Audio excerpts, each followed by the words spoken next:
में आप सभी लोगों का स्वागत है। और आज हम डिस्कशन करने वाले हैं टिश्यू के बारे में। बेसिकली टिश्यूज होते क्या हैं और इनकी फंक्शनिंग क्या होती है हमारी बॉडी में, आज हम वीडियो में यही चीजें जानेंगे। आई होप आप सभी लोगों ने एजुकेशन रेगुलेशन 2020 के अकॉर्डिंग डिप्लोमा इन फार्मेसी के न्यू सिलेबस को तो देख लिया होगा। उसमें बहुत सारी चीजें ऐड की गई हैं और बहुत सारी चीजें रिमूव की गई हैं।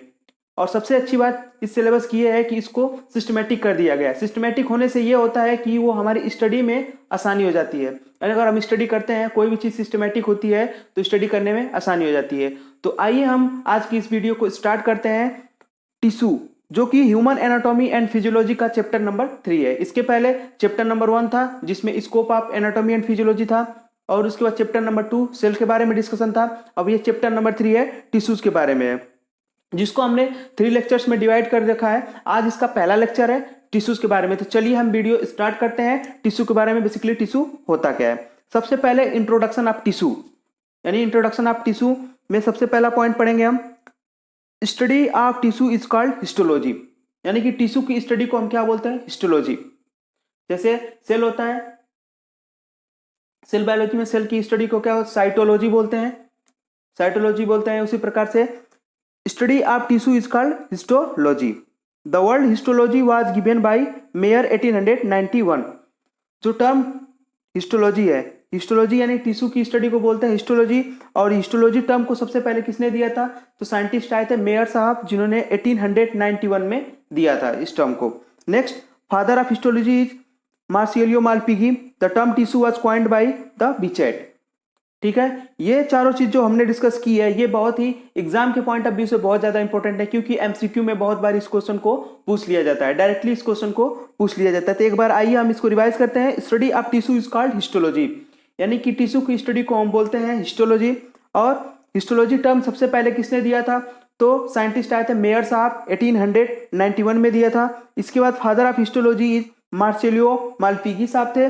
और next the term tissue was coined by the Bichat. और टिश्यू टर्म सबसे पहले किसने दिया था, तो बिचेट एक साइंटिस्ट है, उन्होंने सबसे पहले टिश्यू टर्म दिया था। अब जानते हैं definition of tissue. Definition of tissue में हम डिस्कशन करेंगे टिश्यूज होते क्या हैं, टिश्यू का वर्क क्या है, इसके बारे में हम नीचे जानेंगे। लेकिन डेफिनेशन में सबसे पहले जानेंगे टिश्यूज होते क्या है। बेसिकली टिश्यू क्या होते हैं, tissue are the group of similar cell and perform a similar function and similar origin interconnected by the non living intercellular material or matrix. Tissue क्या होता है, ग्रुप ऑफ सिमिलर सेल होता है, यानी कि सिमिलर सेल का एक group होता है जिसका ओरिजिन क्या होता है, सेम होता है, और जिसकी फंक्शनिंग क्या होती है, सेम होती है। ठीक है, उसे हम क्या बोलते हैं, टिश्यू बोलते हैं। टिश्यू बेसिकली क्या होता है, सिमिलर ओरिजिन होता है, ठीक है, और सिमिलर सेल्स होती हैं और सिमिलर परफॉर्म करते हैं फंक्शन, उसे क्या बोलते हैं, टिश्यू। इसके अलावा interconnected by the non living intercellular matrix or material, और वो एक दूसरे के साथ जुड़े होते हैं। यानी सेल है, सेल अगर एक साथ जुड़ी रह रही है तो टिश्यू बना रही है। अब वो सेल कैसे जुड़ी रहेगी, यानी कि tissue basically interconnected by the non living intercellular material or matrix, यानी कि जो इंटरसेलुलर मटेरियल होता है उसी से हमारा जो टिश्यू होता है एक के साथ दूसरे साथ जुड़ा हुआ होता है, और या उसे हम क्या बोलते हैं, मैट्रिक्स बोलते हैं। ठीक है, सेल के एग्रीगेशन, सेल का एक तरह जुड़ा हुआ, उसके बाद जो भी हमारा जो टिश्यू है, एक टिश्यू दूसरे टिश्यू के साथ जुड़ा रहता है, वो किसके थ्रू जुड़ा होता है, तो इंटर सेलुलर मटेरियल और मैट्रिक्स के थ्रू जुड़ा होता है। तो एक बार का क्वेश्चन आया हुआ है कि जो टिश्यू होता है वो किसके थ्रू जुड़ा होता है, तो वो होता है मैट्रिक्स। उसका आंसर जाएगा क्या, मैट्रिक्स होता है। ठीक है, नेक्स्ट अगर हम बात करें, नेक्स्ट दूसरा पॉइंट हमारा है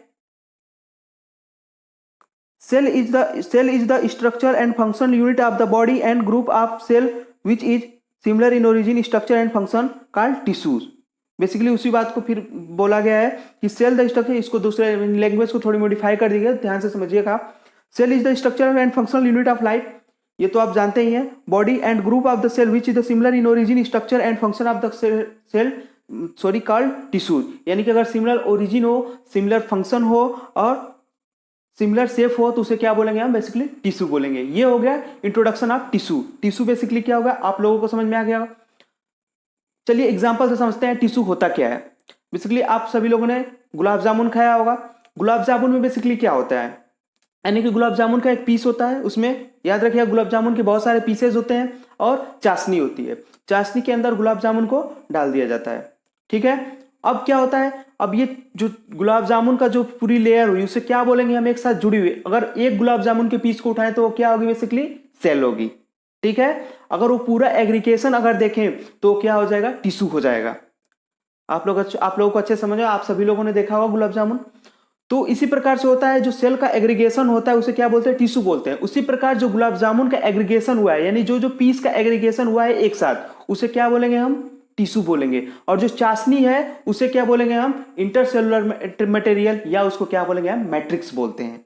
यही चीजें होती है बेसिकली हमारे सेल के अंदर। हमने आप लोगों को एक एग्जांपल लेके समझाया। आई होप आप सभी लोगों को समझ में आ गया होगा कि बेसिकली टिश्यूज होता क्या है। चलिए तो नेक्स्ट हम आगे बढ़ते हैं अगले पॉइंट पे अपने, classification of tissue. Classification of tissue यानी टिश्यू कितने प्रकार के होते हैं उसके बारे में हम समझते हैं। तो सबसे पहला टिश्यू क्या होता है हमारा, सबसे पहला टिश्यू है एपिथेलियल टिश्यू। सबसे पहला टिश्यू एपिथेलियल टिश्यू। दूसरा टिश्यू हमारा क्या है, कनेक्टिव टिश्यू। तीसरा क्या है, मस्कुलर टिश्यू। और चौथा क्या है, नर्वस टिश्यू। तो कई बार तो ऑप्शन में ऐसे कभी एमसीक्यू में 4 ऑप्शन देकर बोल देता है इसमें से कौन टिश्यूज हैं। तो आप लोग बेसिकली इसे याद रखेंगे, epithelial tissues, connective tissue, muscular tissue और नर्वस टिश्यू। ये 4 टाइप के टिश्यू हैं जो हमारी बॉडी में पाए जाते हैं, हमारी बॉडी को फंक्शन परफॉर्म कराने के लिए। ठीक है, ये बेसिकली 4 टाइप के टिश्यू होते हैं। तो सबसे पहले हम डिस्कशन करने वाले हैं इसमें एपिथेलियल टिश्यू। एपिथेलियल टिश्यू क्या होता है, एपी का मतलब होता है ऊपर। सबसे पहले आप जानिए, एपी का मतलब होता है ऊपर। जो सबसे ऊपर पाया जाता है उसे क्या बोलते हैं, एपिथेलियल टिश्यू बोलते हैं। ये तो नॉर्मल लैंग्वेज में जो सबसे पहले ऊपर पाया जाता है उसे क्या बोलते हैं, एपिथेलियल टिश्यू बोला जाता है। अब इसको समझते हैं। The word epithelial was introduced by the Ruysch. यानी कि सबसे पहले जो एपिथेलियल वर्ड है, एक साइंटिस्ट है र्यूश, उन्होंने दिया था। ये क्वेश्चन आया हुआ है र्यूश, यानी कि ये डायरेक्ट पूछा हुआ क्वेश्चन है। एपिथेलियल को जो वर्ड है, इंट्रोड्यूस किसने किया था, र्यूश साहब ने किया था। Next, epithelial tissue provides the protective covering to the other tissue. यानी कि हमने आपको बताया था ये सबसे ऊपर वाला टिश्यू होता है। तो अगर एपिथेलियल टिश्यू सबसे ऊपर वाला टिश्यू होगा तो वो उसके अपने नीचे वाले टिश्यू को क्या करेगा, कवरिंग प्रोवाइड कराएगा या प्रोटेक्शन प्रोवाइड कराएगा। तो बेसिकली क्या होता है, एपिथेलियल टिश्यू का वर्क यही होता है, epithelial tissue provide the protective covering to the other tissue, यानी कि अदर टिश्यू की प्रोटेक्टिव कवरिंग बनाता है। ठीक है। नेक्स्ट अगर अगला पॉइंट बात करें, तो epithelial tissue is present on the basal membrane and lower the basal membrane, connective tissue is present due to the involvement of the junction cell communicate with each other. क्या बोल रहा है basically, epithelial tissue जो होता है वो basically basement membrane के through जुड़ा होता है। समझिएगा आप लोग, जैसे एक मान लीजिए बेसमेंट मेम्ब्रेन है, बेसमेंट मेम्ब्रेन कोई एक बेसमेंट मेम्ब्रेन है, उसके ऊपर क्या होता है, एपिथेलियल टिश्यू होता है। और बेसमेंट मेम्ब्रेन के नीचे वाले जो पार्ट होता है, नीचे वाले पार्ट पे क्या होता है, तो नीचे वाले पार्ट पे होता है कनेक्टिव टिश्यू। बेसिकली क्या होता है, कनेक्टिव टिश्यू होता है। समझ गए आप लोग, तो यही होता है epithelial tissue. Basically epithelial tissue में क्या हुआ, तो एक बेसमेंट मेम्ब्रेन होती है, उसके ऊपर एपिथेलियल टिश्यू होता है और उसके नीचे क्या होता है, कनेक्टिव टिश्यू होता है। और बीच बीच में जंक्शंस प्रेजेंट हो गए हैं। जंक्शंस आप लोगों ने सेल्स में जंक्शन के बारे में पढ़ा हुआ था, सेल में जंक्शंस क्या होते हैं उसके बारे में पढ़ा था। तो वही सेल जंक्शन के कारण क्या होता है, सेल जो होती है उसमें एक दूसरे के साथ जुड़ी हुई होती है, एक दूसरे के साथ क्या होती है, जुड़ी हुई होती है। उसे क्या बोलते हैं, एपिथेलियल टिश्यू बोलते हैं।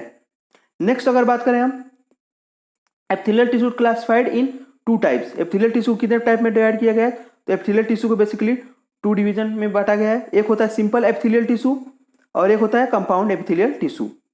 सिंपल एपिथेलियल टिश्यू में क्या होता है, जो सिमिलर सेल्स होती हैं, यानी कि एक सिमिलर टाइप की सेल्स होती हैं और सिंगल लेयर होगी, उसे क्या बोलेंगे हम, सिंपल एपिथेलियल टिश्यू बोलेंगे। और एक कंपाउंड एपिथेलियल टिश्यू जिसमें बहुत सारी लेयर होगी, यानी कि बहुत सारी लेयर होगी टिश्यूज की, उसे क्या बोलेंगे हम, तो उसे बोलेंगे कंपाउंड एपिथेलियल टिश्यूज बोलते हैं।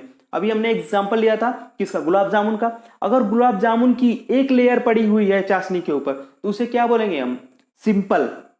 यानी कि इसी प्रकार टिश्यूज में होता है, अगर एक लेयर है तो उसे क्या बोलेंगे, सिंपल एपिथेलियल टिश्यू। अगर उसकी कई लेयर हैं, यानी कि गुलाब जामुन की कई लेयर हैं चाशनी के अंदर, उसे क्या बोलेंगे हम, कंपाउंड एपिथेलियम बोलेंगे। ठीक है। अब कभी कभी क्या, गुलाब जामुन के साथ अब रसगुल्ला भी मिक्स कर दीजिए आप, अगर मिक्स कर देते हैं आप तो 2 हो गई, 2 टाइप की सेल उसमें प्रेजेंट हो गई, लेकिन सभी क्या है, एक तरह से इंटरकनेक्टेड हैं, तो इसे भी हम क्या बोलेंगे, कंपाउंड एपिथेलियल टिश्यू बोलेंगे। ठीक है, क्योंकि ओरिजिन लेकिन सेम ही रहेगा, सबका ओरिजिन सेम ही होगा, ये चीज यहाँ पे याद रखिएगा। हमने एग्जांपल ले लिया है गुलाब जामुन और रसगुल्ला का, लेकिन ओरिजिन सबका सेम ही होगा, सिमिलर साइज ही होगी और फंक्शन भी दोनों सेम करेंगे। अब मीठे का काम क्या होता है, ठीक है। तो अब मान लीजिए इसमें क्या है, उसी प्रकार से जो जो गुलाब जामुन का काम करेगा वही रसगुल्ला का काम करेगा। टेस्ट थोड़ा अलग होता है, बस आप लोग जानते हैं बेसिकली। तो चलिए कोई बात नहीं, ये तो हमने एग्जाम्पल देख लिया। आगे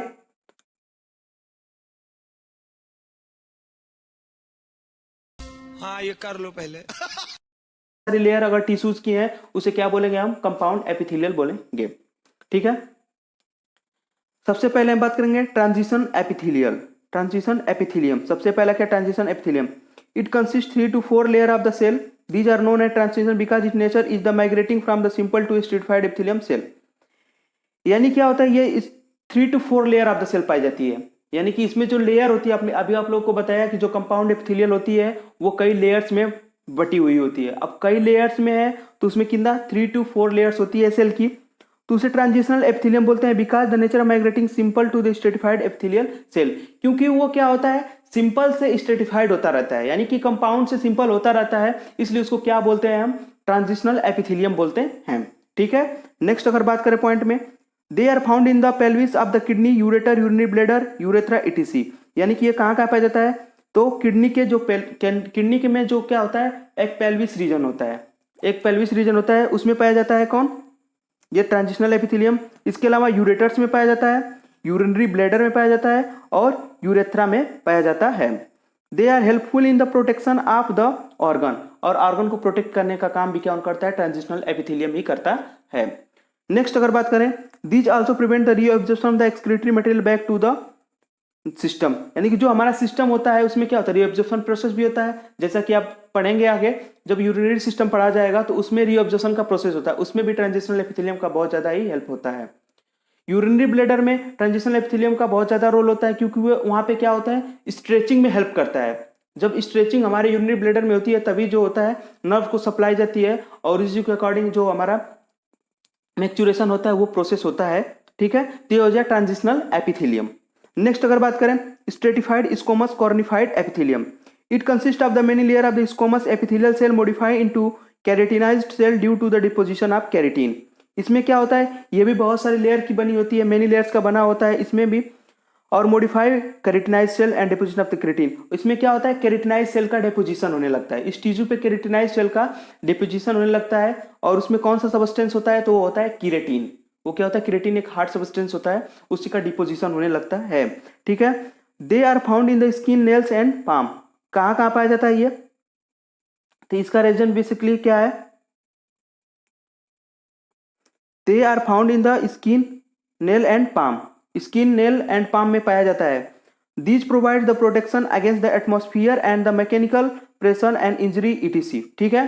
ये सारी चीजें हैं वहां पे ये पाया जाता है, ये बहुत ज्यादा ही इंपॉर्टेंट है। एग्जाम्पल इंपॉर्टेंट है इसमें बहुत ज्यादा, क्योंकि इंपॉर्टेंट एग्जाम्पल पूछ लिए जाते हैं एमसीक्यू में। ऐसे तो लॉन्ग आंसर टाइप क्वेश्चन में भी इसका क्वेश्चन आता है, उसमें तो टिश्यू को आपको डिफाइन करना होता है, तो आप पूरा अगर आपको टिश्यूज के बारे में ज्यादातर सारी चीजें पता है तो आप टिश्यू के बारे में डिफाइन कर सकते हैं, या आपको लिखना भी हो, उस पर थ्योरी लिखना हो तो भी आप लिख सकते हैं बहुत ज्यादा टिश्यू के बारे में।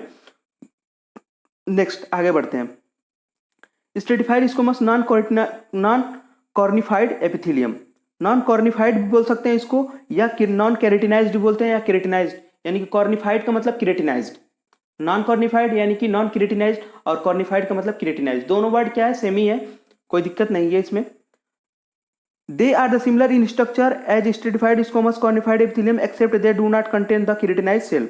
यानी कि जो इसमें जो सेल्स पाई जाती हैं वो केराटिनाइज्ड सेल, यानी कि जो केराटिनाइज्ड सेल पिछले हमने पढ़ा, पिछला जो पॉइंट था हमने उसमें पढ़ा था, उसमें जो केराटिनाइज्ड सेल होती है उसी के सिमिलर होती है। बस इसमें क्या होता है कि केराटिन जो का सबस्टेंस क्या होता है वो डिपोजिट नहीं होता है, इस लेयर पे केराटिन का डिपोजिशन नहीं होता है, ठीक है। नेक्स्ट अगर बात करें, they are found in the various mucous membrane, example mouth, pharynx, oesophagus and vaginal mucosa.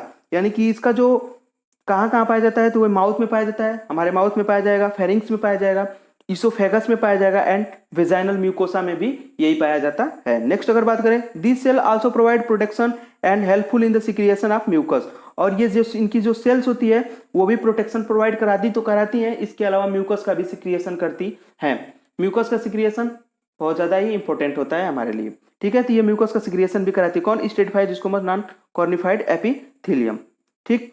Next अगर आगे बात करें, stratified columnar epithelium, stratified columnar epithelium, it consist of the multiple layer of the cell which has more height than the breadth, these are the present in the conjunctive, pharynx and mucosa. इसमें भी क्या होती है, ये भी multiple layer होती है sales की, इसमें भी मल्टीपल लेयर पाई जाती है। विच है द मोर हाइट, इसकी भी हाइट क्या होती है, बहुत ज्यादा होती है, ब्रीथ, यानी कि जो हमारे पहले पढ़ा था हमने कॉल्यूमनर सेल वही सेम है, लेकिन बस इसमें स्ट्रेटिफाइड यानी कि स्ट्रेटिफाइड होता है, इसमें स्ट्रेटिफाइड यानी कि मेनी लेयर लग गया है और वो भी कॉल्यूमनर सेल्स ही होंगी इसमें भी। These are the present in the conjunctiva, pharynx and mucosa, यानी कि ये कहाँ का प्रेजेंट होगी, कंजक्टिवा में, यानी कंजक्टिवा कहाँ होता है, हमारी आई में होता है। आई में क्या होता है, कंजक्टिवा होता है, वहां पे प्रेजेंट होता है कौन, स्ट्रेटिफाइड कॉल्यूमनर एपिथेलियम। फेरिंग्स में प्रेजेंट होता है एंड म्यूकोसा में प्रेजेंट होता है हमारा स्ट्रेटिफाइड कॉल्यूमनर एपिथेलियम।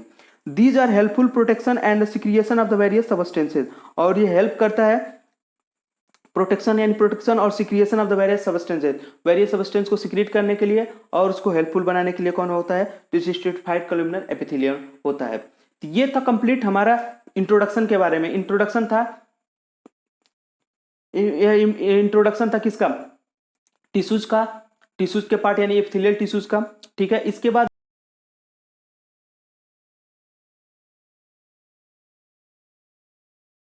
हाँ ये कर लो पहले।